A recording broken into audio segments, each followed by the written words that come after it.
ఇగో మన పొలిటికల్ లీడర్ల ముచ్చట్లు చూస్తుంటే ముసలోళ్ళ పండ్లు రాలినట్టు అవుతుంది.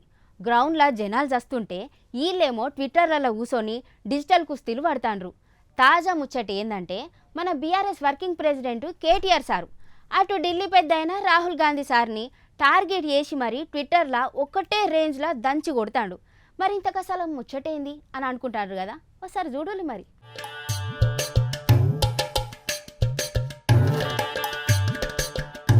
కేటీఆర్ వర్సెస్ రాహుల్ గాంధీ ఇదే నడుతుంది మొత్తం సోషల్ మీడియా అంతా.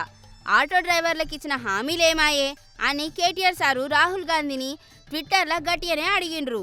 కాంగ్రెస్ సర్కారు ఫ్రీ బస్సు పెట్టి ఆటో డ్రైవర్ల పొట్టగొట్టిందని బీఆర్ఎస్ ఫైర్ కాబట్టే. అయ్యా రాహుల్జీ మీ గ్యారంటీలు ఎటువాయే అని కేటీఆర్ సారు ట్వీట్లు దంచబట్టే.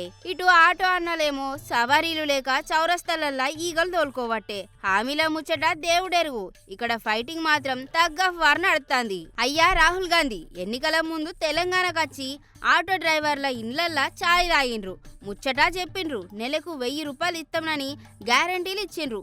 ఇప్పుడేమో సర్కార్ వచ్చి ఫ్రీ బస్సు పెట్టి ఆటో డ్రైవర్ల పొట్టగొట్టింది. మీరిచ్చిన హామీలేమాయే ఎటువాయే అని కేటీఆర్ సారు ట్విట్టర్లో గట్టిగానే నిలదీసిండ్రు. ఆహా ఏం లవ్వు ఏం కేరింగు.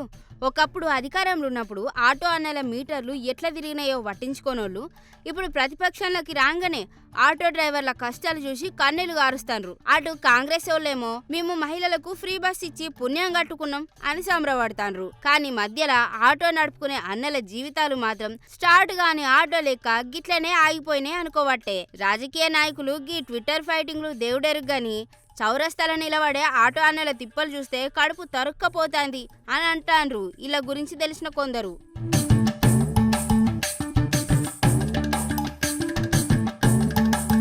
ఫ్రీ బస్సుల పుణ్యమా అని ఆటో ఎక్కటోళ్ళే కరువైండ్రు. ఇప్పుడు ఆటో అన్నల పరిస్థితి ఎట్లుందంటే పొద్దుగాలనే ఆటో గడిగి అగరబత్తి వెలిగించి చౌరస్తాల నిలబడితే సవారీలు రాక ఈగలు దోలుకుంటారు కొందరు. ఎవరన్నా పొరపాటున ఆటో దిక్కు చూస్తే చాలు 5 ఆటో డ్రైవర్లు ఒకటేసారి ఉరికిపోయి ఎక్కడికి పోవాలి సాబ్, కుకట్పల్లి సికింద్రాబాదా, మీ ఇట్టం వచ్చినంత ఇయ్యండ్రి, దండం పెడతా ఎక్కుండ్రి అని బతులాడుకునే పరిస్థితి వచ్చే. అద్దె ఆటోలు నడిపేటోళ్ళు అయితే రోజువారీ కిరాయి గట్టలేక ఫైనాన్స్ వాళ్ళు బండి గుంజుకపోతారో ఏందో అని భయపడుతుండ్రు.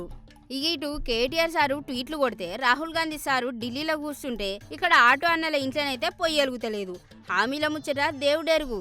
సర్కార్ ఇచ్చే ఆ 1000 రూపాయల సాయం ఎప్పుడు వస్తుందో, ఆటో కార్మికులను ఆదుకునే బోర్డు ఎప్పుడు పెడతారో ఎవరికెరక. లీడర్ల ఫైటింగ్ ఏమో సోషల్ మీడియాలో సూపర్ హిట్ ఉన్నది, కానీ ఆటో అన్నల బతుకులేమో రోడ్డు మీద ఫ్లాప్ అన్నట్టు మారింది. వీళ్ళ లొల్లి చూస్తే లీడర్లు కొట్టుకుంటూనే ఉంటారు, మన మీటర్లు పచ్చిగానే ఉంటాయి అనుకుంటా ఆటో అన్నలు ఇంకెన్నాళ్ళు వెయిట్ చేస్తారో చూడాలిగా మరి.